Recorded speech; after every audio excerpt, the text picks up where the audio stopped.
വയനാട് ജില്ലയിലെ തൃശ്ശിലേരിയിലെ കുമ്പളാട്ടുകുന്നൽ മാത്യു കുട ഉപയോഗിക്കാതെ ആയിട്ട് വർഷം 49 കഴിഞ്ഞു.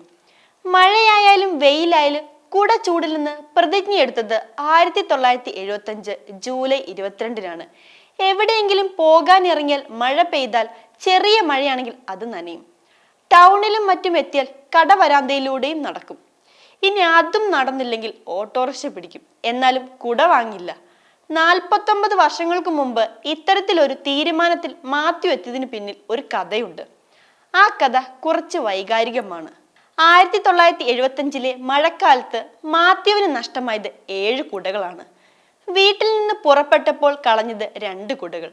പിന്നീട് ഭാര്യയുടെ അച്ഛൻ 2 തവണയെ വാങ്ങിക്കൊടുത്ത കുടയും താൻ കൊണ്ടുപോയി കളഞ്ഞു എന്നും അദ്ദേഹം പറഞ്ഞു.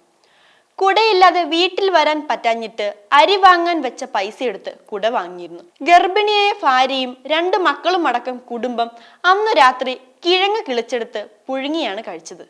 ഭാര്യയുടെ അരഞ്ഞാണം വിറ്റ് കിട്ടിയ പണവുമായി സ്വർണം പുതുക്കി വെക്കാൻ കാട്ടിക്കുളം ഗ്രാമീണ ബാങ്കിൽ പോയി. അങ്ങനെ ലഭിച്ച തുകയിൽ നിന്നൊരു കുട വാങ്ങി. തിരിച്ചിറങ്ങിയപ്പോൾ കുട കാണാനില്ല. അന്നാണ് മാത്യു ആ ചരിത്ര തീരുമാനമെടുക്കുന്നത്. അന്ന് സൂര്യഭഗവാനെ നോക്കി ചെയ്ത സത്യമാണ് ഇനി മേലാൽ കുട ചൂടില്ലെന്ന്. തന്റെ കുടവിരുദ്ധ പ്രതിജ്ഞയിൽ വിട്ടുവീഴ്ചയില്ലെന്ന് മാത്യു പറഞ്ഞു. ഭാര്യ എൽസി എലിപ്പനി ബാധിച്ചു മരിച്ചു. പിന്നീട് ചെന്നലോടുള്ള ക്ലാരമ്മയെ വിവാഹം ചെയ്തു. ക്ലാരമ്മയ്ക്കൊപ്പം തൃശ്ശിലേരി പള്ളിക്കവലയിലുള്ള വീട്ടിലാണ് ഇപ്പോൾ താമസം.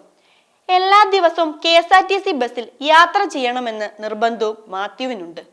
തൃശ്ശിലേരിയിൽ KSRTC ബസ് സർവീസ് തുടങ്ങിയതു മുതൽ ബസ് പാസഞ്ചേഴ്സ് അസോസിയേഷന്റെ ഭാരവാഹിയായും ഇദ്ദേഹം പ്രവർത്തിക്കുന്നുണ്ട്. ഈ വീഡിയോ നിങ്ങൾക്ക് ഇഷ്ടമായാൽ ലൈക്ക് ചെയ്യുക. കൂടുതൽ വീഡിയോകൾക്കായി യോഗനാഥം ന്യൂസ് ചാനൽ സബ്സ്ക്രൈബ് ചെയ്യുക.